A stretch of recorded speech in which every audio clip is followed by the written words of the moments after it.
Hello student, चलिए देखिए पिछले वीडियो में हम लोगों ने प्रेजेंट टेंस का पूरा चारों टेंस को पढ़ लिया था, स्टडी कर लिया था। ठीक है, अब हम लोग आपको इस वीडियो में हम लोग अब जो है वो पास्ट इंडेफिनिट को हम लोग पढ़ेंगे। ठीक है, क्योंकि प्रेजेंट के बाद पास्ट शुरू होता है तो पास्ट इंडेफिनिट। ठीक है, तो पास्ट इंडेफिनिट का पहचान कैसे होता है, कैसे पहचानते हैं? तो जिस हिंदी क्रिया के वाक्यांत में या, ये, चुका, चुकी, चुके, डाला, डाले, था, थे, इस तरह का मतलब या ये का सेंस आता है। सिंपल अगर समझे आपने इसमें तो यह भी आता है आपका तथा।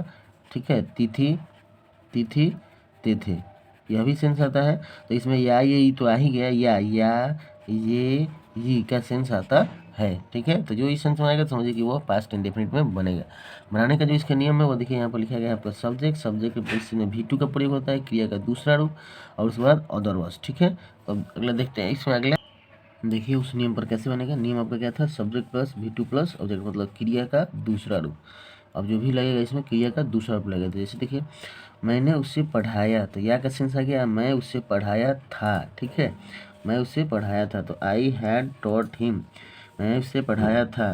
तो आपका सब्जेक्ट पहले लिखाएगा आई, उसके बाद आपका हो जाएगा क्रिया का दूसरा रूप टीच का V2 हो जाएगा टॉट, उसके बाद हिम ऑब्जेक्ट। हम लोगों ने एक कार खरीदी, तो वी हो गया। वी के बाद खरीदना का बाई का V2 होता है क्रिया का दूसरा रूप बॉट, और उसके बाद क्या खरीदी? तो ये कार, एक कार हो गया। उसने अपनी कार बेच डाली, तो ही सोल्ड हिज कार। ही सब्जेक्ट जगह पर सेल का दूसरा रूप V2 होता है सोल्ड हिज कार। ठीक है, डकैतों ने उसकी हत्या कर डाली या कर दी, तो रॉबर्स किल्ड, तो हत्या करने का मतलब जान से मारना, तो किल होता है, उसका वर्ब टू किल्ड हो जाएगा। और किसे मार दी? तो उसे, तो आपका हिम हो जाएगा। ठीक है, तो आप ये सब ऑब्जेक्ट आप यहाँ पर और सहायक ये सब देख सकते हैं, एग्जाम्पल दिया हुआ है। अब इसका हम लोग निगेटिव देख लेते हैं, थोड़ा सा निगेटिव इसका कैसे होता है। तो निगेटिव देखिए कर रहा है subject plus did not plus verb one, मतलब सटी में जो था वो V2 होता था, लेकिन जैसे डिड लग जाता है डिड नॉट इसमें, क्योंकि सहायक क्रिया के रूप में इसमें भी कुछ नहीं लगता है। ठीक है, प्रेजेंट इंडेफिनिट में कुछ नहीं लगता था, तो उसमें नॉट लगाने के लिए डू और डज का प्रयोग करते थे हम लोग। उसी तरह इसमें जो है कोई सहायक क्रिया नहीं लगता है, लेकिन नॉट को सहायक क्रिया चाहिए। ठीक है, अब एक्सिलरी वर्ब, तो हम लोग इसलिए इसमें जो है वो डिड नॉट का प्रयोग करते हैं। तो क्रिया का पहला रूप जैसे डिड लगेगा तो क्रिया का पहला रूप हो जाएगा। ठीक है, अब टीच जो यहाँ पर टॉट था वो टॉट नहीं होगा, अब टीच होगा। यहाँ पर बॉट जो था वो बॉट नहीं होगा, बाई हो जाएगा। क्यों?